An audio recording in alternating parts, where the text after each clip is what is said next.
So I made a mistake. Last week was supposed to be the release of an update on a previous guest, Davey, and it's a beautiful episode. And I uploaded the rerun by mistake. So this is the new episode.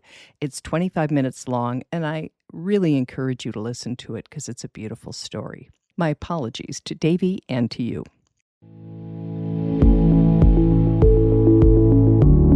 Hello and welcome to the Giving Voice to Depression podcast, brought to you by Recovery.com, the best place to find mental health and addiction treatment for anyone, anywhere. Each week, we profile a guest who shares openly about their mental health journey. They share because they understand that when people don't talk about their depression or other mental health conditions, those of us who do struggle with them can feel like we're the only ones, that there's something wrong with us and that no one understands. We understand. I'm Terry McGuire, the creator and co-host of this podcast. You have my promise that we'll keep it real here. Depression is real, and we're not going to sugarcoat our discussions about it. Hope is also real, and you'll get a dose of that here too. I'm Carly McCullough, a licensed social worker and educator, and Terry's daughter. We've both experienced depression and also support loved ones struggling with it. We're here to normalize talking about depression and mental health in our communities, as well as our families. And to share real-world tested strategies that have worked for other people who have walked similar paths. Thanks for joining us. Hi, Carly. Hi, Mom. For years, depression may have felt like proof that something was wrong with you. But understanding it through a different lens, in this case, complex PTSD or CPTSD, can change your story. Your mental health struggles aren't personal failures. They may well have been responses to what you lived through. That shift can open the door to self-compassion, better treatment, and real healing. When you finally understand your why, life can begin to feel less like a battle with yourself and more like a path back to yourself. Such is the case with this week's guest, Davey. We first interviewed him nearly a decade ago in the early days of Giving Voice. He recently reached out saying we should do a follow-up because so much had changed for him. And for a little background, CPTSD is a lasting trauma response that can develop after someone has been exposed to repeated or ongoing trauma, especially when they felt trapped, powerless, or unable to escape it. Unlike PTSD, which is often connected to a single traumatic event, CPTSD is more often linked to trauma that happens over time, such as childhood abuse or neglect, domestic violence, captivity, repeated emotional abuse, or living for years in an unsafe environment. Here is Davey giving his voice to depression again.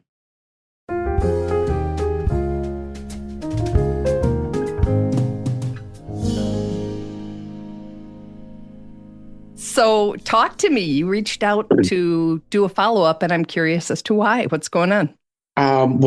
Actually, my doctor recommended that I do that because you know where I was before, and she said, share where you are now, she said, because it should be very encouraging for people. So here I am. Tell me, for somebody who hasn't heard your first episode, although I will post it the week before this update, where were you before? Very dark. It was very dark. It was so dark, in fact, that Davey not only had frequent suicidal thoughts, which can be common in CPTSD, but he made a plan and even did what he calls a trial run of it. And I remember just laughing, just how easy this is going to be, and I can depart from this world, but I didn't want to do it then. That's where I was for many years. So that's about as dark as it gets. So then exactly 3 years ago, I went with my doctor. She's been just great. And I never thought about this before, but I opened up about my childhood.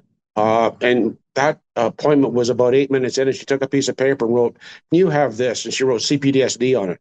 Mm-hmm. And that opened so many doors for me. I know it's depression, but the CPTSD caused it for me. My life as a child wasn't good. I was abused, and I was never loved. I was never told I was loved. And that scarred me through my life. I lost my sister that was closest to me when I was a kid, and I had no counseling, no help. So I guess my depression turned out it was all environmental and not a chemical imbalance because medication didn't help me. But I worked hard, and I can I say names of books that have helped me? Sure, please. I was recommended the book CPTSD From Surviving to Thriving by Pete Walker. What a help. Like my last 3 years, I've understood that there's nothing wrong with me. I just came to understand my value as a human being. The book Davey mentioned lists many of the common developmental arrests for people who have experienced childhood abuse and neglect, including diminished self-acceptance, self-compassion, self-esteem, and overall confidence. Learning and working on that has shifted Davey's perception of not just his depression, but of himself. Well, it's a world of difference for me. I mean, I'm not the same person. And I'm beginning to believe my doctor now with what I've been through in the last while that I just couldn't go back to where I was, to those dark places. It amazes me. It amazes me how resilient I've become with life, and I think like, okay, through my life, like I would live a normal sort of life and it'd never be tested. But trust me, it's been tested the last few years of my life. It has been truly tested. And I'm really beginning to believe that I have the strength and my healing is very well, I'm on a very good healing journey. I'll never say that I recovered because I mean, we always got to work on it, I believe. I speak for myself. And hope there's something there for somebody else. But boy, it's changed me so much. And I'm just so thankful for that. What's the difference inside you understanding and learning that your depression was a trauma response? I could see parts of me, my life, and how the childhood affected me. And the way it made me become like a perfectionist. And that's enough to drive a person around the bend when you think you have to always do things right and never make a mistake. Not because you think you're better than anyone else, it's because you didn't want to suffer the wrath of making a mistake. And that just adds to the stress, and eventually it wears you down. I think our mind is like our body. When we abuse ourselves like that, mentally, the mind finally says one day, like, I can't take this anymore. And when I was diagnosed with the CPTSD, that's what put me on that road, that I don't have to abuse my mind and self like that anymore. I didn't deserve it. And I was able to start to process stuff like that. While many people resist or deny labels or mental health diagnoses, others like Davey welcome the clarity they can offer. So I left the office thinking, okay, that sounds interesting. Okay. I know PTSD and I understand that. I mean, a lot of medical first responders, but the CPTSD, what makes it complex is it's stored memory that really, really feeds that. And that's what I learned and understood. And like I said, when I let the lid off the childhood, when I thought, you know what, I was a kid, I got beat with a razor strap, and I got threatened to be sent to reform school for the silliest of things, like breaking a window. And on the time, I just lived in fear, like vigilant. Is that what the word is? Yes. Always vigilant. What mood your father would be in when he got home? Yes. Because you didn't know what was okay today would be bring you wrath tomorrow. And that's my childhood that I lived out with. So, but I thought I had a normal childhood. I always thought I had a good childhood. I was fed, I was clothed, I was sheltered, but I wasn't loved. I never knew love, and it's so vital. So as you were reading that book and realizing, oh my gosh, this is what's going on, what was that feeling like? Relief. Saying, oh, okay, I can learn this. I can understand this. This has caused this, caused the perfectionism in you. And when you couldn't meet it, and when you weren't loved, like, it's really hard to, I guess, put into words what growing through life as a child, not being loved, not knowing love, and not thinking you're worthy of love, and living your life like that, like just because you didn't know what love was, and were taught my value as a human being that I deserve to be loved. So I just went through my life thinking I'm not loved. I'm just basically a machine to do my thing, and not expect any forgiveness or anything like that from anyone. Just roll along in life. And I know when I talked to you on the first one, I said that eventually I got to the point where I thought I just can't do life because I was so tired of living that way, that I wasn't worthy of the air that I breathed. but yet I kept going on doing my duty, as a father, as a husband, and fulfilling my role with people, but always thinking that I just didn't know what love was. So your value came from the things you did, not from who you are? Yes, 100%. Yes. Yeah. And that's something that still I really have to work on, because that haunts me. I mean, this stuff still haunts me. Every now and then these things will haunt me in my mind, and I say, you know what? I deserve to be loved just for who I am and not for what I do. And that's not easy. Like, I'm not going to say that I have a real handle on that yet, but I have to keep working on it every day. So when you say you're doing so much better, which is what you wrote in your original email, what does so much better look like on a daily basis? You love life. Wow. Mm-hmm. Yeah. You sleep like a log. You get up and you just enjoy the day. The day is here, and you take the life events that are not always pleasant, and you just process them and remind yourself that this is life. This is the reflection on you. Nothing to do with you. You'll get through this, and just every day. I honestly now I can't believe where I was. I'm thankful that I didn't put myself in the ground, because I enjoy life now. Every day I'm happy. I sleep like a log with no medication. Um, Everything through life, I don't take any kind of medication at all. And again, I'm thankful because it's environmental and I don't have the chemical imbalance. And if there's medication to do help that, but I believe that with even the medication and the hard work, there is a huge light at the end of the tunnel. There's life. There's just life there. Mm-hmm. So the Davey you are now, Mm-hmm. if you met the Davey you were, say, in 2017 when you were diagnosed with major depressive disorder, what would you say to him? Ooh. I'd say hang in there. Uh, yeah, learn your value. Uh, don't entertain those thoughts, because you deserve much better. You deserve to be in this world. You're needed. Uh, yeah, and the spot you're in now, you won't be there in 7 or 8 years. Could that's hard for me to sit here and answer that right now, because I'm actually talking to that guy, and I know where he was. Sorry. Uh, yeah. I would just say, yeah, there's light at that end of that tunnel for you. And I heard that saying so many times, and I make comments that, yeah, well, somebody took the bulb out of it. There's no light at the end of that tunnel. There's just nothing there, right? Well, I'm through the tunnel now. I'm not in the tunnel. I'm through the tunnel, and it's sunshine. Wow. I'm so glad you are doing so much better. And I'm so grateful that you reached back out, because there are so many people, including myself for years, who did not believe things could change.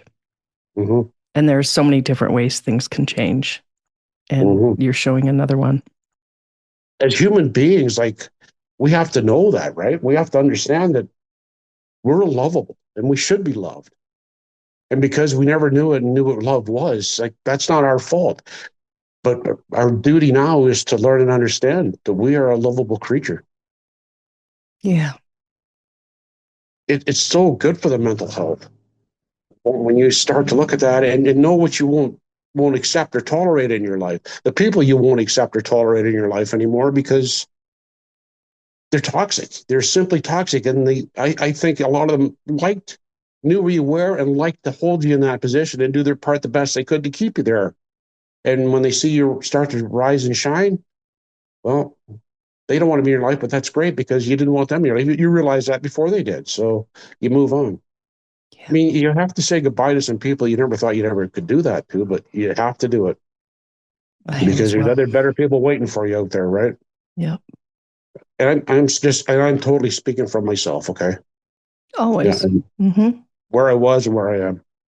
So for somebody listening who is where you used to be, in a dark place, believing probably the terrible things their mind tells them about themselves. What do you want to say to them from where you are now? But you're valuable. You're as valuable as anybody else. And to know that. And you deserve to be loved just for who you are. And we're all as good as anybody else. Doesn't matter how much you make in a year or anything, or how good looking you are or ugly you are or whatever we are, we're still valuable. And to learn and understand our value, that's then been huge for me. Huge. When you talk about the toxic people in your life, I had a therapist say to me once that takers are always going to find givers. Oh, yeah, absolutely. And the givers are the people that don't have a good feeling about themselves, that have low self-esteem, right? And the predators move in on them. I'm so grateful to you. You have a big heart. I know. Well, I'm grateful to you and what you do. Thanks. But that you want to share is so beautiful, because it's like, I feel better. And then there's the next level. I want other people to know that it's possible. And I think that's beautiful. And my doctor hadn't gave me that reassurance. I may have not reached out to you because I wouldn't have believed in myself as much as I do now. Could never go back to where I was. I believe I'm not far along in my journey that I could just never go back. Yeah, I can have bad days, down for a day. But that's the thing now. If I'm down for a day. And I'm back up the next day. Not down, and no light at the end of the tunnel. Like I said, I'm through the tunnel. I'm in the sunshine. And I'm really happy about that. I'm really happy for you. Thank you so much. And thank you. Thank you for what you do. Yeah, it's my pleasure. Get to meet people like you. Thanks.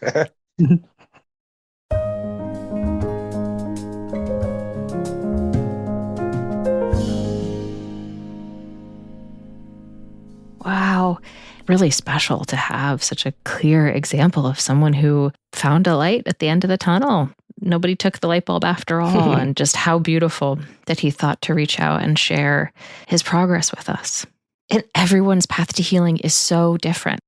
And it was his medical doctor who said, like, hey, this is what you've got. That wasn't his therapist. That wasn't a psychiatrist.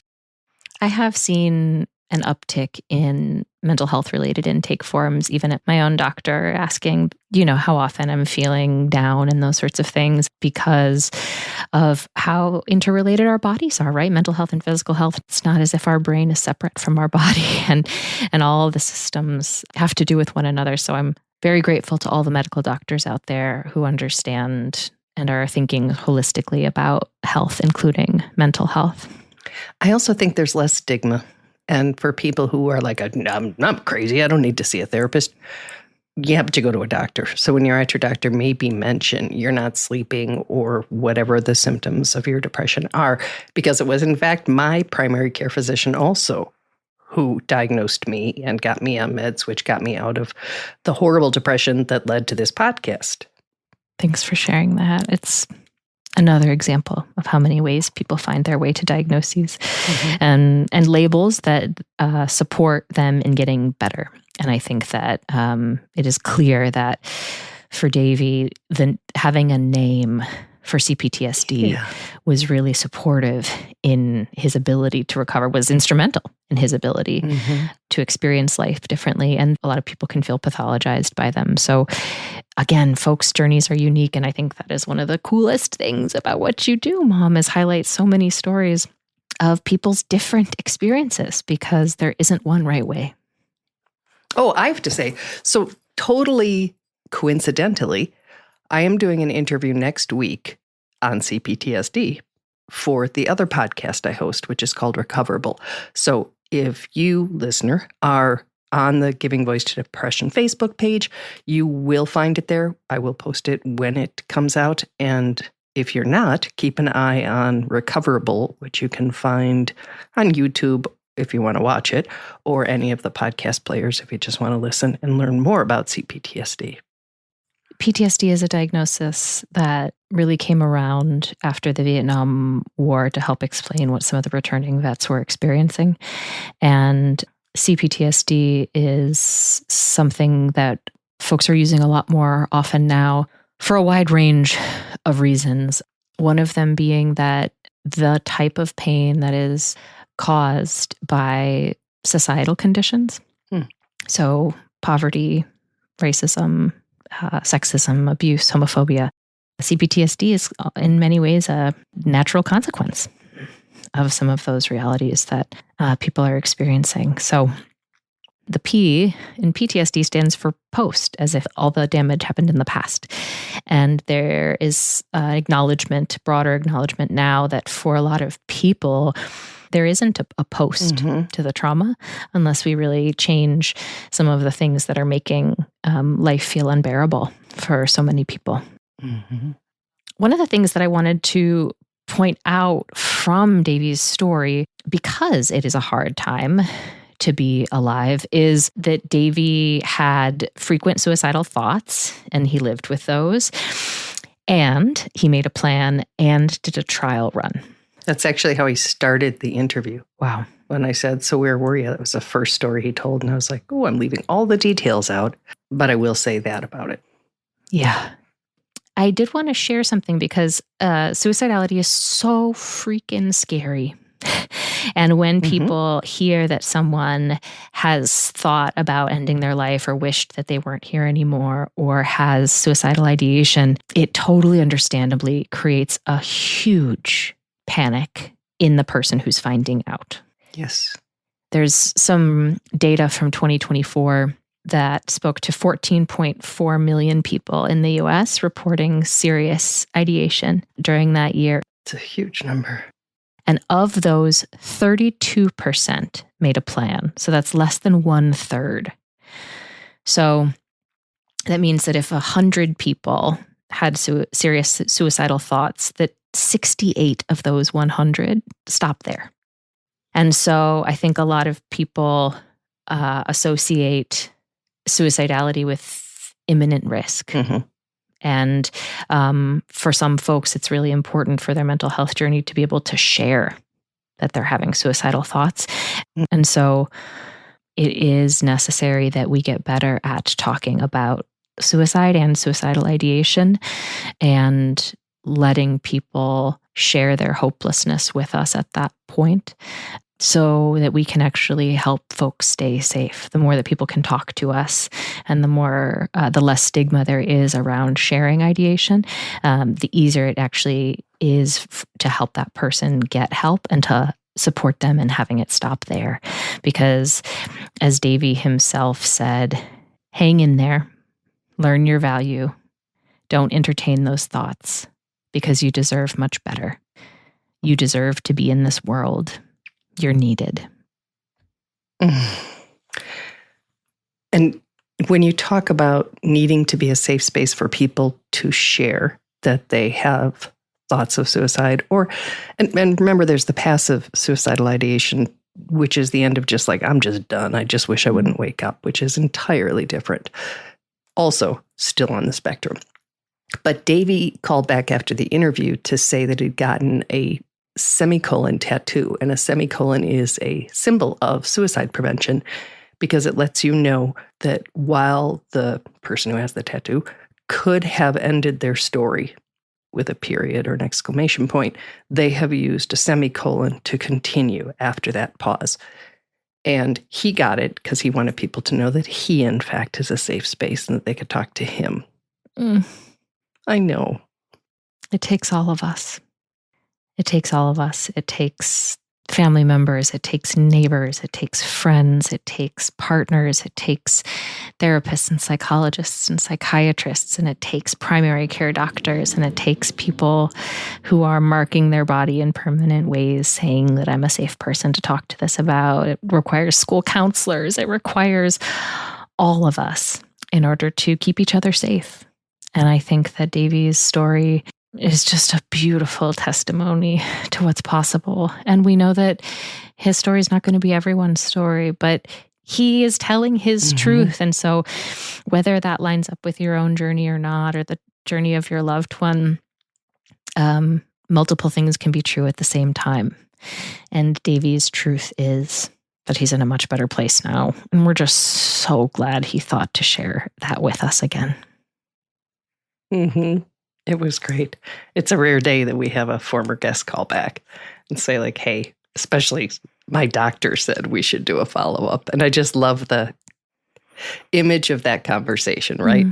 He decides to share for some reason in a physical exam about his childhood.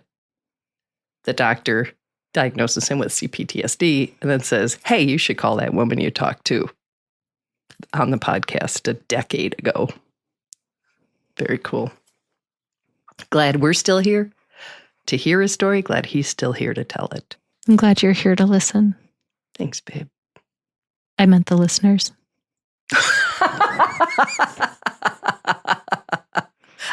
I'm also listening.